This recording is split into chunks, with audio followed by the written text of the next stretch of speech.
Welcome, friends and family, to another episode of the Backdoor Cut Show. I'm Zach. You can find me on Twitter at BarnburnerBro. And with me today, we're at half staff today, but not because the Grizzlies have lost 2 games in a row to terrible teams, or maybe it is. I don't know. But with me today, I got Rich. How are you, man? Yo, man, I'm doing great, bro. A trash-ass week for the Grizz last week, but we're here. We're going to try to talk about it. And, we're doing this for you, listeners. We're doing this all for you. We love you. Yeah, it was a tough kind of basketball to stand. About this time last week, as we were prepping for the show, we were talking about how, we were just super hype. Everything was going well. We beat Portland, Utah, some good playoff teams. And then all of a sudden we get a couple of extra days of rest and we just throw that all down the drain. Right. It's just a complete 180 from last week. Last week it was just very positive. And I can see that. Oftentimes we can just, get on highs because, there aren't many things that, we can positively discuss. And I was on Twitter earlier this week and Omari Sankofa, the Grizz beat writer for The Athletic, was just basically retweeting tweets and quoting them yo, y'all need to calm down, chill, we're not relax. We're no, Omari, we're the best team in the West now, and he's like, you can do okay. this. He's like, okay, I cover the team, but okay. So thanks for bringing us back down to earth, Omari. Shout out The Athletic. Wise beyond his years. Wise beyond his years, man. He may not know about wrestling night. Hopefully I'm not gonna act like I know that much about Memphis wrestling history, but they really give him a hard time for that. But yeah, that was 4 months ago too, and I still see it come up. Facts. People need to have something else to worry about. Exactly. So the Grizzlies lost to the Hawks 132-111 earlier in the week. What kind of stuff stuck out to you? Outside of giving up a ridiculous amount of points, 132, that's all-star game level for us, for a team that prides itself on defense. We're not gonna beat anyone in that kind of track meet. What stuck out to you in that game? Yeah, definitely, man. Like you said, that was just a freaking all-star game score. And the first thing when I was going through some of the stats that stood out to me was the big man JV. He had 0 rebounds, 0 offensive, 0 defense. And for a bruiser who lives in the paint, that was just very surprising to me. So from there, as I was going through the stats, I just thought about how much of an obliteration would this have been, even more so if CJ Miles didn't have the game of his life. CJ Miles. Oh yeah, that's right. Fucking dropped 33, I think. Damn near tied the franchise records for threes in the Grizz uniform. Shout out Mike Miller. But yeah, if CJ Miles didn't play unconscious, what the fuck would we have done at State Farm Arena in Atlanta, Georgia? It's just ridiculous, man. 132 points. And granted, Atlanta is on the come up. I think they have some solid pieces. John Collins is a fucking dog. And Trae Young, I mean, he's kind of found his stride. Also a big Taurean Prince fan as well. Oh, Shout yeah. out Taurean Prince. But yeah, it just looked like, the Grizz, they're not going to win when we're playing a track meet. That's just not how the roster is built. So yeah, I mean, the Hawks, they ran them at the gym, man. Yeah, if you look box score, our starters were just terrible. Mike had 20, no one else scored in double figures. Everyone was a negative, double figures or in the 20s. CJ and DeLon were the only guys pretty much that had good days. Yeah, that was pretty tough. And Trae Young really he's fun to watch. He did pull up a couple of those where the fast break pull-ups, shooting, never gets set and just floats forward while he's shooting, and you're like, what the heck? And he drills him, and you're like, okay, this is actually happening. Yeah. Someone that I was hoping that he wouldn't fall to Memphis, and because I figured we'd take him at that point just because. But I mean, he's definitely improved over the course of the year and a pretty fun player to watch. Yeah, definitely. I think, people always go back to the draft day trade. And of course, there's chatter now about Trae getting his name, into the rookie of the year conversation. But I think that's Luka's. Luka tied that up a long time ago. Yeah. But Trae is definitely finishing the year strong. And I think he really plays with a chip on his shoulder. Because I think he does have a lot of doubters. He has a lot of detractors, whether that's his size, his style of play, his confidence, whatever. But yeah, man, I think Atlanta's got a good one. I'm excited to see him and John Collins go alongside one another. But hopefully that just doesn't happen against the Grizz ever again because that shit was terrible. Yeah, another thing to note is that Alex Lynn had 20 and 8. Alex Lynn? In 22 minutes. Yeah. Alex Lynn? That's embarrassing. You can't let that happen. A lottery pick in Phoenix? That's the guy. Oh, God. Oh, that hurts my soul. That hurts my soul. Damn, Alex Lynn, are you serious?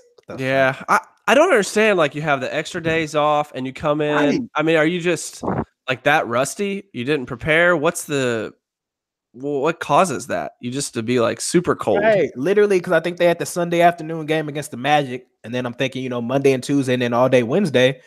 I don't know, man. Maybe it was rust. Maybe they just packed it in. I don't know. Shit, damn. But yeah, that shit was ugly. Then Alex Lynn, that like rocked your world. I didn't realize that was gonna happen. I mean, yeah, I'm getting a little tingly over here while we're recording. Sorry about that. I might need a moment. So then yesterday, 132 points to Atlanta wasn't enough. We had to top that and give up 135 to the Wizards. So these are both teams that we like really needed to beat in order to get to the seeding that we were in the lottery where we were hoping to get to, or most people are hoping to get to. That game, 135 points you give up. I mean, we scored 128, which is super hard for me to fathom in the first place that the Grizzlies do. I mean, you have several guys that played well, but we just couldn't hang on there at the end. What happened in that one? Man, you know, early on, like I saw people dubbing it the Chandler Parsons game. I think he came out and had 11 in the first half, and shit, any production we could get from Chandler, it's just like, oh my God. But I think he got distracted by Johnny Manziel signing with the Memphis Express, and so like he started tweeting about that shit. So now he has a friend he can like go out on the town with. But yeah, I mean, the track meet once again, it just looks like the Grizzlies didn't take their defense with them on their plane for this road trip. Because I mean, just giving up 135 points, like that's just unacceptable. It's not like Washington has these fucking offensive flamethrowers who just are gonna like shoot the peel off the ball. But I mean, you know, they do have Bradley Beal, who, of course, I mean, solid star in the league. And you know, they just kind of have some makeshift pieces around him. Thomas Bryant has really been playing well for them as of late, as well as Saransky, who is kind of filling in John Wall's PG1 spot. But yeah, just another night unacceptable. I mean, Mac 11 played his heart out, 28 points, 12 assists. You can't ask for much more than that from Mac 11. But I mean, I don't know where any other production was coming from the Grizz last night. Yeah, AB had 21, JV had 22 and 8 in 28 minutes. And then Noah had 15 and 8, and then your Parsons had 16 and 6. And it's crazy because when you go through those stats, that's like a solid distribution. That sounds like a really good team ball, but like you still took the L. Like, it's crazy. I felt like a lot of times Beal, no one was like on him. Mm-hmm. Like, yeah, he had an incredible game, 9 for 12 from 3, but I felt like a lot of those threes were open on the, like he just got lost. And if a guy's shooting 70% for the night, you got to know where he's at all times. Yeah, I mean, just he's Bradley Beal. Like, if anybody you're going to guard, it needs to be him. Like, if you're going to sag off of anyone on their roster, don't let it be him. Like, he's the one that you need to be, whether that's face guard or whatever you want to do. Don't let Bradley Beal beat you. Like, I think it would be different. Like, if we had, like, you know, fucking I think they have like Jabari Parker there now. Like Jabari Parker having a redemption game and dropping 40 against the Grizz or some shit. Okay, we get that. But you have now perennial all-star Bradley Beal just finding his groove and going 9 of 12 from 3. Unacceptable, man. Yeah, the guy that you should be game planning for, that you know exactly is going to go out there and try to light you up, because that's all he's got this year. I mean, the team's bad. They're in the same situation that the Grizzlies are in the standings, so they're done. And you know, he's just going out there every night trying to show out for himself. Yeah, pretty much. That's literally, he probably just has the green light. Like, shit, just go out there and ball out, B-Bill. So, and that's what he did against the fucking Grizzlies yesterday. Yeah. So, what do you think we need to change to like right the ship back to where it was fun last week or 2 weeks ago? Damn, it's crazy because we're sitting here talking about this shit like, and like just last week, like Shit was different. 3-game winning streak. I mean, like we stated earlier, I mean, given these scores, like it just looks like the defensive intensity needs to pick back up. I also think this is just they're in a weird stretch where their games are just oddly spaced out. Like they played yesterday, they don't play again until Wednesday against the fucking Rockets, and then Friday against the Magic once again.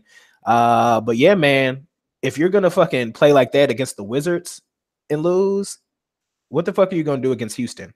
Oh, Yeah. I don't want that to be a massacre for our guys, man. But if they don't right this ship defensively, like that's gonna happen. Like you can James Harden, are you serious? Yeah, here's a hint. That's the guy that you need to guard. That's the guy that you might want a game plan for. Can somebody relay this to JB, please? Hey, JB, like I gave you so much love last week, man. Like I was telling the guys, like, hey guys, how about JB? How about but bro, you go out here and like, come on, man. Don't do me like that, JB. Yeah, Rockets at home on Wednesday, then at Orlando on Friday, back in Memphis Saturday versus the T-Wolves. Mm-hmm. So that's kind of the upcoming schedule, and I don't know which team's going to show up. Like, I guess that's the big question. Like, is the same team that played tough against Orlando 2 weeks ago, is that team going to show up, or is it going to be the one that just folds and doesn't play any defense? Yeah, like just last week we were sitting here talking about, hey, like guys, like how about if we run it back? Like, what would it look like if we ran it back with this current roster? And, you know, a lot of us were kind of in agreement, like, yeah, like, let's see what we could do. Like, yeah, this is fun. I like this. But, you know, you go out and get 2 like large L's and it's just kind of deflating in a sense, especially at this point in year. Like college basketball is really about to take over for real, like March Madness. Shout out to Tigers, they just got an NIT. So, you know, the Grizzlies have to, you know, figure out to not just pack it in for the remainder of the season. Like, how are they going to remain relevant, at least within our city, one, but also like, are they going to win enough games to convey this pick, or should we start scouting March Madness participants? Like, I need to know what we need to do. Yeah, I think that especially this week with conference tournaments and stuff, and you could tell their Grizz kind of lost focus a little bit. It was hard. It was a little tougher to watch because you got so many distractions, and like you said, the next 3-4 weeks is going to be pretty tough if the Grizzlies aren't putting a good product out there for people to, you know, show up at the Forum to support them. But we still got to do that. Yep, we got the Warriors twice to close out the year. Just throwing that out there. We played the Warriors twice. Yeah, yeah, those are always fun games. I wonder if they'll be to the point where they're sitting guys at all, or if we'll have to take the full force of the Warriors. Oh, gosh, I hope not. But even if they do sit somebody, like, hopefully we don't have fucking like Quinn Cook or some shit go off for 35 against us. Like, I just probably envision that happening. Kevon Looney getting like 27 and 12. Like, but hey, Grizz, what can you do? So did you see Noah against the Hawks when he did when he flirted? What do you think? Was that a you want to describe what happened? What did you see happen? So, you know, when you making eye contact, you know, with your shorty across the room, you know, 9 times out of 10, this is going to be your shorty. It's not going to be a stranger. Or, you know, if you're that bold, like it could be a stranger. You just hit her with the, you know, the little head nod, you know, and then you might blow a little kiss, feeling a little flirty, and then hit her with the wink. Like Noah hit her with the sly wink. Whoever it was he was winking at. I don't know who he was winking at, but he hit it with the like, what's good? Like, you trying to get out of here? And I was just like, oh, Joakim, like right now, like during the game, okay. Shit, he's feeling himself. He's feeling himself. He's been playing well. He is back. He is back. Like all that, man. I'm just happy to be here, man. I'm just happy for this opportunity. Oh, fuck that shit. Joakim's back in his bag. He's like, yo, shit, what's up? Get at me. He's trying to go back. He's trying to go to LA. Sure. He said, "Oh, it's too lit. All these places." Yeah, right. He's trying to get back there. He definitely knows how to like, play to the cameras. He knows like he seems like, you know, a natural like extrovert, and he enjoys just kind of that attention. But yeah, like when that started like going circulating on Twitter, I was just like, "What is going on?" Like right here, right now, during the free throw. Okay. Yeah. So yeah, for anyone that didn't like see this on Twitter, Noah's like. He like winks. Does he blow a kiss too? Blew a kiss, yep. To someone, you know, some people have interpreted it as he's like taunting a fan. But I think I'm more inclined at that point in the game. I think that he would be like legit trying to set something up for afterwards. Oh, Joakim. Oh man, this is awkward. I follow him on Instagram and like he's always posting his girl. Oh my god, this is so awkward. Ah, He's just trying to ah. set himself up for when he gets that new contract next year. Oh yeah, he's coming for that lucrative deal, man. Like I said 3 weeks ago, I think I was like, yeah, let's give Joakim 4 years, 85 million. Let me just go on record and retract that shit. I love Uncle Joe, but I was just caught up in the heat of the moment.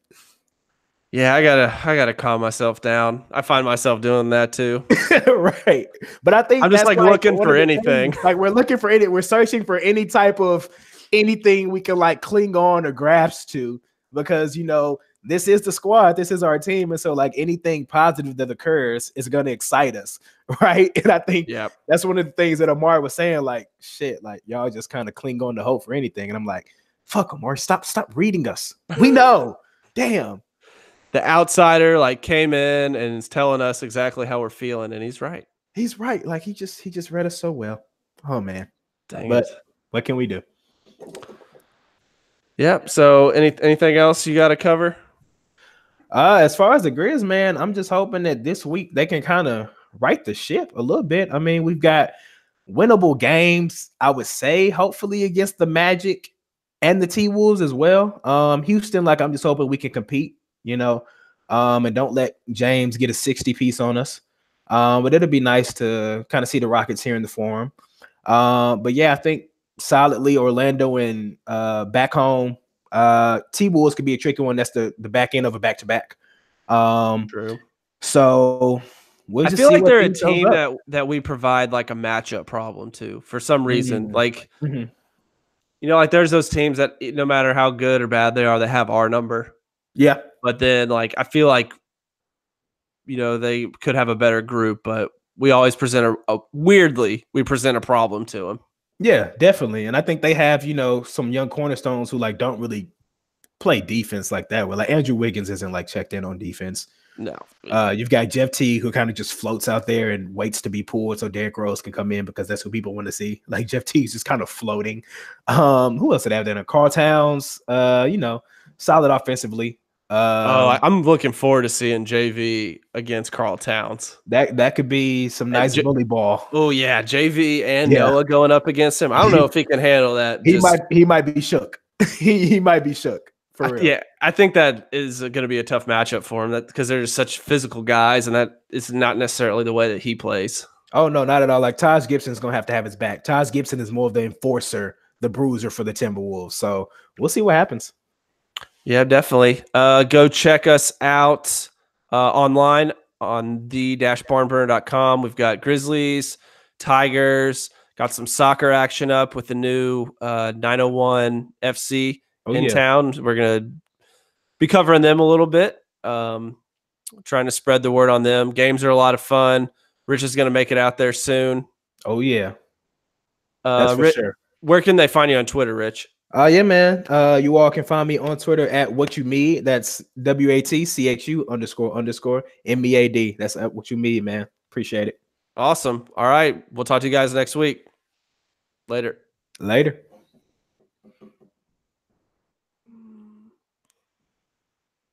Where's my browser with the? There you go.